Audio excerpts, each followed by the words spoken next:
Morning class. Now let's do reflection of a ray of light normally incident on a plane mirror. Now can you see this figure, children?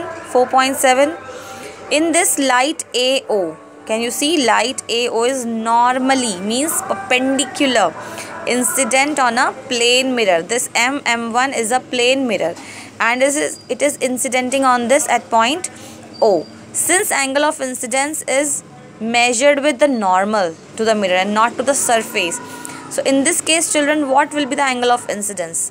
It is coming perpendicular. It is coming normally to this. In this case, the angle of incidence will be I is equal to 0. Okay, because normal is here, perpendicular is here, and the incident ray is also coming like this. So the angle between the two is 0 degree and not 90 degree. And according to the law of reflection, children, angle of incidence is always equal to angle of reflection. So angle of reflection will also be 0 degree. It means simply, children, that the ray of light coming normally after reflection from the mirror retraces its path as shown below. It goes back on the same path. Okay, if it is coming normally. Otherwise, what happens actually? It is coming like this and going like this. But in case of this thing, normally incident ray, when it is coming like this, it retraces its path same way. It goes back on this only, because in this case angle of incidence is 0 degree. Okay, I hope it is clear. Now, formation of image by a plane mirror. How an image is formed by a plane mirror? Two cases we are going to discuss. First is image of a point object. Okay, this is a point object, a small object, children, kept in front of a mirror. Can you see here? Now children, from this object O, rays of light are traveling in all directions. But here only two rays are shown, OA and OB. Okay. Now which are reflected as AC and BD. Now these reflected rays enter our eyes. Suppose the person is standing here. Now these rays enter our eyes and they appear to come. It appears, not actually it is happening, children. Lagta hai. It is appearing to us that it is coming from the point I behind the mirror. Now this I is the virtual image of the point object O. Did you get my point, children?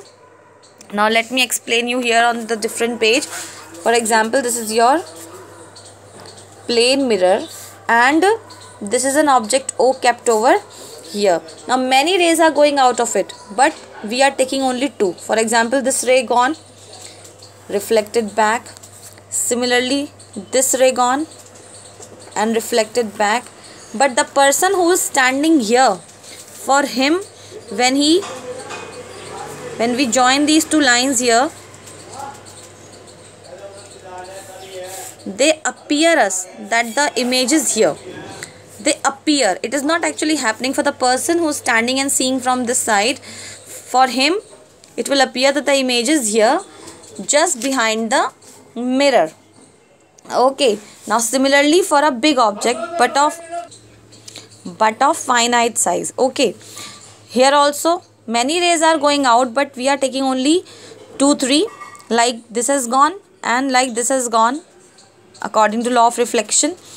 But it appears that they are coming from the back of the mirror, from behind the mirror, and we see it appears to us as the image is formed here. Now this type of image is called, children, virtual image. Now from these two things, what we can conclude is that the image is erect. You can see, children, the image is erect and it is of the same size as of the object. It is of the same size, as much big as this, same size as this.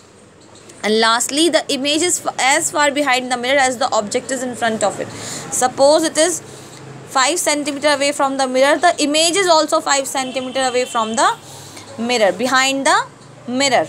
Okay. Now, do you know, children, what is a real image?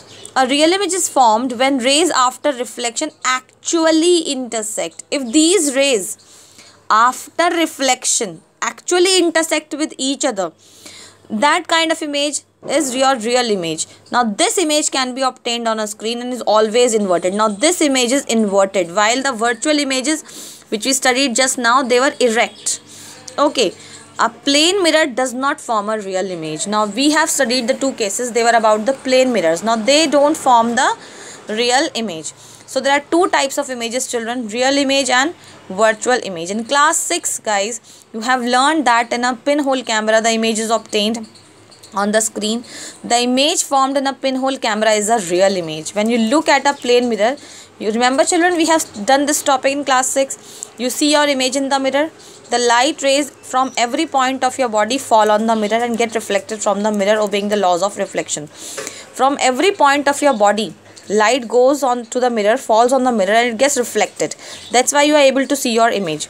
The reflected rays enter your eyes and you see the image, and these reflected rays, children, enter your eyes and you see the image. This image is so formed is behind the mirror, but this image is formed, it is behind the mirror. If a screen is placed behind the mirror, you do not receive the image on it. This image is called virtual image. The image formed by a plane mirror. Simply you understand this, children. The image formed by a plane mirror is a virtual image. A virtual image is an image which cannot be obtained on a screen, while a real image can be obtained on a screen. Now this difference between is very important, kids. And with this we'll finish our topic of real image and virtual image, and in our next video I'll be taking lateral inversion. So let's do the difference. Real image, it can be obtained on screen, and this cannot be obtained on screen. The rays of light actually after reflection meet at a point, but they appear, they don't actually meet. It always inverted, it is always erect.